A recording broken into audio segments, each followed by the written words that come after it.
চার দিনের মতন হয়েছিল ক্লাইম্যাক্সের দিকে।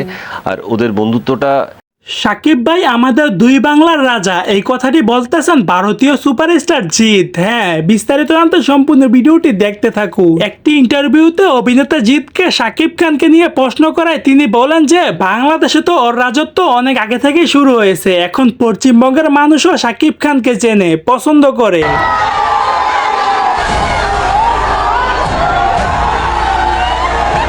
অভিনেতা জিৎ আরো বলেন যে সিনেমা ইন্ডাস্ট্রির মধ্যে এমন ক্যারিশমা খুব কম নায়কের আছে। সাকিব ভাই দুই বাংলার মানুষের হৃদয়ে বসে আছেন। আমি আমার ফিউচার নিয়ে ভাবি না। অভিনেতা জিৎ যা বললেন তাতে একটা কথাই স্পষ্ট, সাকিব খান এখন শুধু আর একজন নায়ক না, তিনি দুই বাংলার একমাত্র রাজা। সো দর্শক, আপনি কি মানেন সাকিব খান দুই বাংলার কিং? অবশ্যই কমেন্টে জানিয়ে দিবেন আপনার মতামতটি। সো দর্শক, আজকের এই ভিডিওটি এই পর্যন্ত। যদি ভিডিওটি ভালো লাগে থাকে তাহলে ভিডিওতে একটা লাইক, একটা কমেন্ট আর অবশ্যই চ্যানেলটি সাবস্ক্রাইব করে রাখবেন।